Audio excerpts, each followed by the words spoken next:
अब क्या होता है, हमने कुंदरकी में देखा, हमने करहल में भी देखा, इस चुनाव में वैसी तस्वीरें सामने आती हैं, पुलिस वाले रोक के कहते हैं किसको वोट दोगे, जनप्रतिनिधि पूछते हैं पंजा या साइकिल, खुल्लम खुल्ला वीडियो सामने आ रहे हैं। और वहां पे पुलिस की भी मौजूदगी है, निर्वाचन कर्मियों की मौजूदगी है। देखिए, वो कहते हैं ना, हाथ कंगन को आरसी किया, पढ़े लिखों को फारसी किया। जब 8-9 लोग अगर सस्पेंड कर दिए जाते हैं चुनाव में आरोप लगने के बाद, फिर कहने सुनने को कुछ नहीं बचता है। इसका मतलब यह है कहीं ना कहीं धांधली, कहीं ना कहीं घपलेबाजी हो रही है। अब कौन कर रहा है घपलेबाजी, किस तरीके से हो रही है, ये बताने की जरूरत नहीं है। जहां डबल इंजन की सरकार जिस राज्य में है, उसके चुनाव परिणाम बिल्कुल जनता के उलट आ रहे हैं। मीडिया की समीक्षा हो गया, एग्जिट पोल जो किए जा रहे हैं उसके बिल्कुल उलट आ रहे हैं, और लगातार आ रहा है। कोई एक बार नहीं आ रहा, कोई 2 बार नहीं आ रहा है। और जहां पे पता चलता है कि एक कम्युनिटी का जो वोट है बहुत ज्यादा है, वो समाजवादी पार्टी के पक्ष में जा रहा है या किसी और के पक्ष में जा रहा है।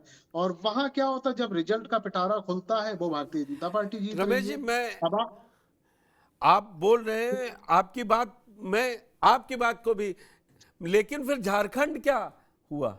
झारखंड में तो लैंडस्लाइड रहा ना जेएमएम के लिए। हो सकता है डबल इंजन की सरकार बहाना हो, कुछ ना कुछ तो छोड़ना पड़ेगा। है, डायन भी तो एक घर छोड़ के चलती है ना, इससे ही आप अनुमान लगा सकते हैं। और अरे ये बिल्कुल तो, हर अरे जगह, भाई, अब हर जगह ही ये सब बीजेपी कुछ के होने ऋचा लगेगा, सिंह को छोड़िए तो फिर भाई। खुल्लम खुल्ला चीजें आ जाएंगी ना। ऋचा, ये तो ठीक है, आपके हिसाब को अगर जोड़ूं तो हरियाणा और मेरे जम्मू हिसाब को कश्मीर में, जोड़ो, अरे मैं मे, सुन तो, मेरे जम्मू कश्मीर में हिसाब को इधर मिल जोड़ने गया, की जरूरत हरियाणा इधर नहीं मिल है। गया। जो रिजल्ट है, जो तथ्यात्मक है, जो रिपोर्ट है, जो धरातल है, आप उस पर समीक्षा करिएगा। हम, रमेश ठाकुर कौन होता है कहने वाला? आप हरियाणा में देखो ना, हरियाणा में 9 बजे तक तो जब हम चैनलों पर बैठे हुए थे, और आपके ही चैनल पे मैं बैठा हुआ था, तो हम 9 बजे तक ये चर्चा हो रही थी कि नहीं, भाई 10 बजे तक 71 सीटें दिखाई जा रही थी कांग्रेस को, और उसके बाद में पासा पलटता है, 71 से लेके 29 पे वो पहुंच जाते हैं। तो फिर तो आज इतना संविधान चमत्कार। संविधान दिवस के मौके पर अखिलेश यादव ने कहा कि महोत्सव मनाने की क्या जरूरत, क्योंकि संभल जल रहा है। राहुल गांधी और खड़गे जी ने कहा कि अब ईवीएम के खिलाफ एक मुहिम चलेगी। तो फिर चुनाव होंगे ही नहीं। ये कौन से, मतलब एक एक पॉइंट पे आके किसी जनादेश, किसी जनाधार को मानना पड़ेगा रमेश जी। देखिए, अगर चुनाव नहीं होंगे, अगर सिक्का अगर खुदाया जाएगा, जैसे शोले फिल्म में अमिताभ बच्चन और धर्मेंद्र ने खुदाया था, उसमें भी घपलेबाजी हुई थी। अरे हो वो तो सकता है जो वीरू ओझा की जोड़ी थी, तो क्या कांग्रेस और जिस तरीके बीजेपी की से जोड़ी चल रही क्या? जिस तरीके से क्रिकेट मैच में होने लगा, मुझे लग रहा वो सिक्के में भी घपलेबाजी होने लगेगी। गांव में आपने देखा था ना, एक बंदर और बंदारी आता था, और तुरंत कहता था एक बच्चे को बुलाओ, उसको किसी झाल में किसी में डाल दिया जाता था, थोड़ी देर में गायब कर दिया जाता था। लेकिन क्या था, वो नजरबंदी का खेल था। तो चुनाव भी आज भी देखा जाए नजरबंदी का खेल हो गया, और कुछ नहीं हो गया है।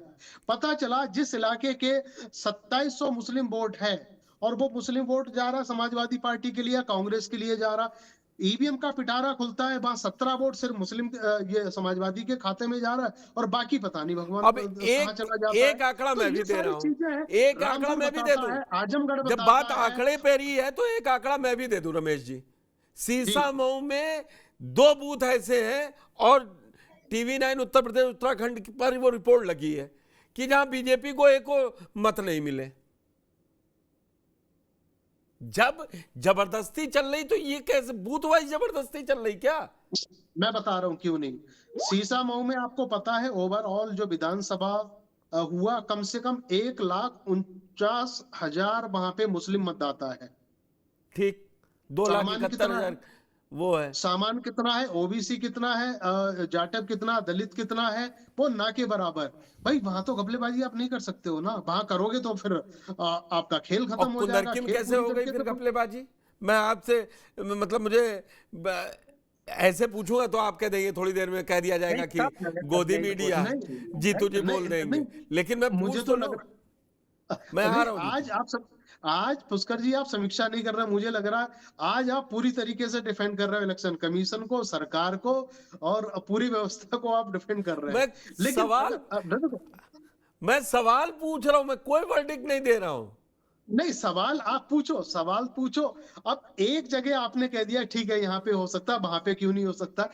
वहां की परिस्थितियां और दूसरे जगह की परिस्थितियों में बड़ा डिफरेंट है, अरे कंट्रडिक्शन बहुत ज्यादा है। तो यही सारी तो चीजों को देख के ये हुआ। अब आप बताइएगा, हरियाणा का जो इलेक्शन जो रिजल्ट आया, क्या आप उसको मान सकते हो? आप दिल पे हाथ रख के कहिएगा कि ये रिजल्ट का मैं स्वीकार करता हूं।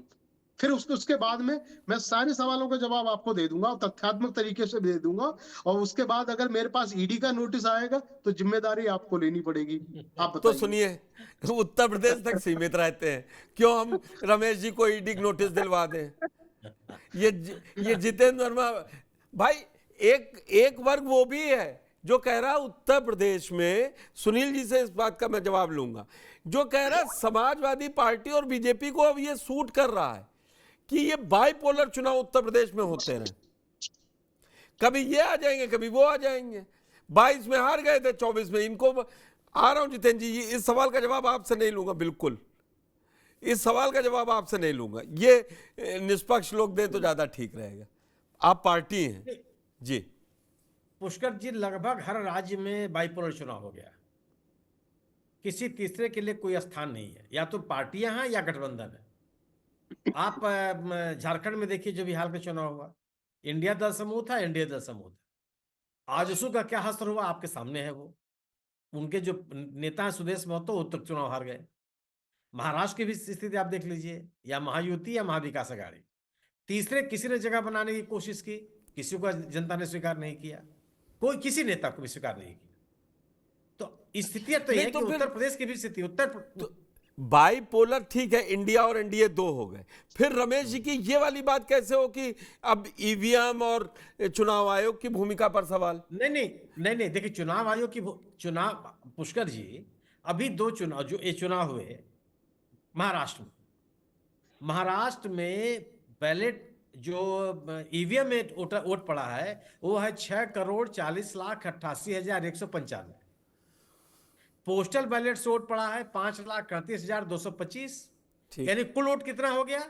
6,46,26,420। 6,46,26,420। और गिने कितने गए? 6,45,92,508। तो यह 33,000 वोट कहां चले गए?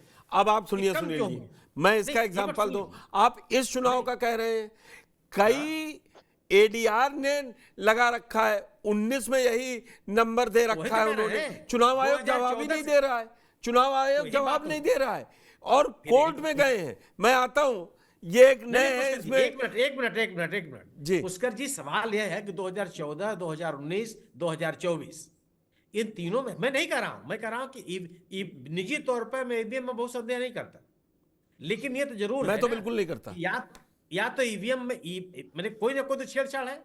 वोट कम क्यों गिने गए? अब की एक नया आया, अब की एक नया निकला है कि पूरे दिन ईवीएम गिनी जाती, 95% चार्ज कैसे रहती है, वो मैं रमेश जी से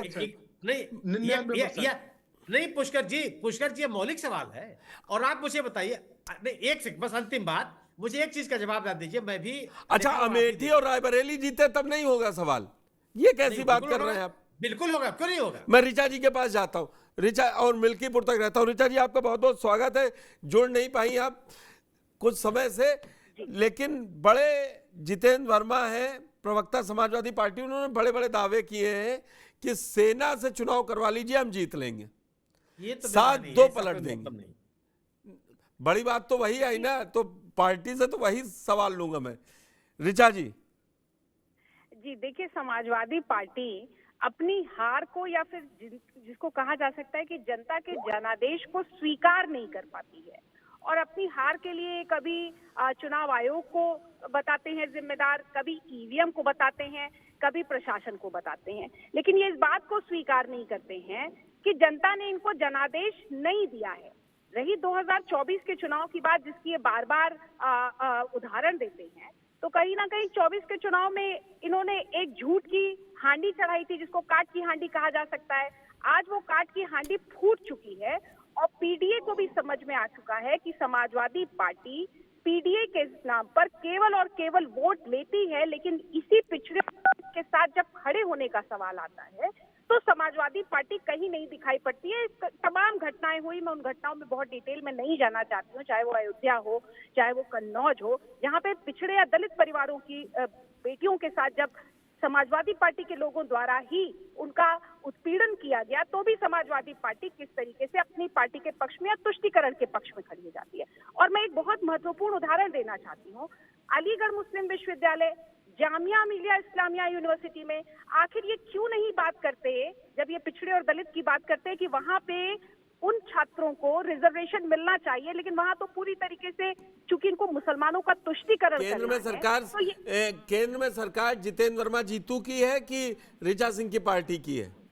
नहीं, केंद्र में सरकार भारतीय जनता ये ना पार्टी करें, है और ये तो आपके लिए ब्राउनी पॉइंट है ना, ये इस पे इनको इतना आप जगाने की क्यों कोशिश करते हैं? इनको रहने दीजिए मुस्लिम परस्त। जब हम तो जगाने की कोशिश इसलिए कर रहे हैं क्योंकि ये बड़ा सवाल है कि इस पे इनका स्टैंड क्या है। ये अपना स्टैंड तो स्पष्ट करें, लेकिन इस पे ये स्टैंड भी नहीं लेते क्योंकि उनको तुष्टीकरण की राजनीति को समृद्ध करना। और दूसरी बात, मैं महत्वपूर्ण सवाल पे आती हूँ, क्योंकि आपने मिल्कीपुर का भी बात की है। आज चुनाव मिल्कीपुर पे ही है, मतलब डिबेट मेरी मिल्कीपुर पे आप कैसे जीतेंगी? नहीं, मिल्कीपुर में हम जनता के बीच में जाएंगे और जनता भारतीय जनता पार्टी की नीतियों से सबका साथ सबका विकास, और उत्तर प्रदेश के चुनाव ने तो इस बात को साबित कर दिया है कि हमें सर्व समाज का वोट मिल रहा है। कुंदरकी में हमारे प्रत्याशी ठाकुर रामवीर सिंह जी 1,44,000 वोट से जीत रहे हैं। वहां पे तो अल्पसंख्यक भी समाजवादी पार्टी को वोट नहीं करना, और इनको बताना चाहिए कि समाजवादी पार्टी की कुंदरकी में जमानत जब्त हो चुकी है। ये अपनी जमानत जब्त होने का ऋचा जी, चुनाव हो गया कुंदरकी में, 2027 में भी चुनाव होगा और 2022 में भी हुआ था। अब आप दावे कीजिए जैसे वो 24 में कर रही थी, 27 में भी मैं यही काम कर रहा हूँ तब पूछ लूंगा। तो कम से कम पैरामीटर वो रखिए जहां से उतरना ना पड़े। मैं यही बात जितेंद्र वर्मा के लिए करल में कह रहा था। नहीं, अगर आदरणीय पुष्कर सर, अगर हमें सर्व समाज का वोट मिल रहा है और हमने सर्व समाज के बीच में जाकर आप ये दावा कर रही हैं कि कुंदरकी में पूरा मुस्लिम वोट मिल रहा है, तो फिर बाकी सीटों पे क्यों नहीं मिला?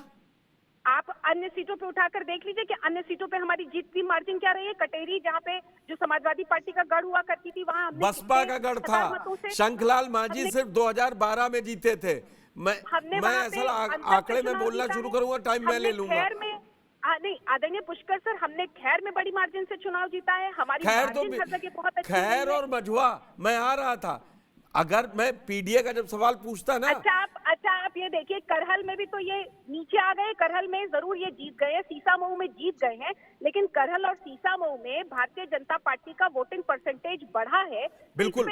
तो ये हमारी उपलब्धि है, क्योंकि हम जनता के बीच में अपनी बात को लेकर जा पा रहे हैं। एक वजह और निकलकर सामने आई, मैं पूछ लेता हूं। मेरे पास एक वरिष्ठ पत्रकार सुनील शुक्ला जी हैं और राजनीतिक विश्लेषक रमेश ठाकुर जी हैं। मगर ऋचा जी, ईमानदारी से बात बताइएगा, तो क्या अब हर जगह टोपी और काफ्तान पहन के जाएंगे बीजेपी कैंडिडेट मस्जिद में चुनाव में? नहीं, मुझे बताइए। ये तो सवाल मैं पूछ सकता हूँ ना। ईमानदारी से आपको बता रही हूँ, भारतीय जनता पार्टी की नीतियों पर जनता ने जनादेश दिया है। ये वही अल्पसंख्यक समुदाय है जिसके पास सबका साथ सबके विकास के अंतर्गत हमारी जितनी योजनाएं हैं वो किसी जाति और धर्म के आधार पर भेद न करके घर घर पहुंची है। अगर प्रधानमंत्री आवास एक्सेप्टेड, आपका हर बयान एक्सेप्टेड। मैंने जो एक छोटा सा सवाल किया, क्योंकि कह रहे हैं रामवीर सिंह जब नमाज हो रही थी तब भी जाते थे, अजान के समय गए हैं, टोपी लगाई है, काफ्तान है, उनको नोटों से तौला गया है। कुंदरकी ने तो इतिहास रचा है ना आपकी। तो क्या अब ये कुंदरकी मॉडल बीजेपी फॉलो करेगी 403 सीटों पर? समाजवादी पार्टी का भ्रम टूट जाना चाहिए और समाजवादी पार्टी को ये समझना पड़ेगा। और मैं आदरणीय पुष्कर सर, पूरे सम्मान से एक बयान भी आपको याद दिलाना चाहती हूँ, जो समाजवादी पार्टी लगातार कुंदरकी में एक इन्होंने बहुत अपमानजनक बयान दिया। वो शब्द मत बोलिएगा, मैं मुझे मालूम है हाजी रिजवान का आप कहेंगे। हम पट्टा भी डाल देंगे तो भी वो जीत जाएगा। तो जनता देख रही है और ये मुसलमान वोटों के तुष्टीकरण से, मुसलमान वोटों के नाम पर जिस तरीके से ये जनता को ठगने का काम कर रहे हैं, वो भी जान चुके हैं। सबका साथ सबके विकास की प्रक्रिया में एक है तो सेफ है और कोई नहीं बटेगा, सब एक साथ आएंगे। इस बात को इस जनता ने इस ठीक है जितेंद्र जी जल्दी से आपका रिएक्शन चाहूंगा। उन्होंने बता दिया कि दरअसल 24 के बाद जो समाजवादी पार्टी की हरकतें रही वो जिम्मेदार हैं और आपने एक हवा चला ली थी, वो जीत गए। हकीकत यह है कुंदरकी में मुसलमानों ने आपका साथ छोड़ा और आपकी जमानत जब्त हो गई। देखिए वो हवा नहीं, सुनामी थी जिसमें भाजपा के फर्जी विकास का और सबका साथ सबका विकास की ढोल फट गया था और ये 72-65 से 36 पे आ गए। वो कोई ऐसा नारा नहीं था, उसको हमने इम्प्लीमेंटेशन किया था। हमने अरे ढोल हर फटने समाज का के लोगों को कैसा टिकट उदाहरण दे देकर रहे हैं?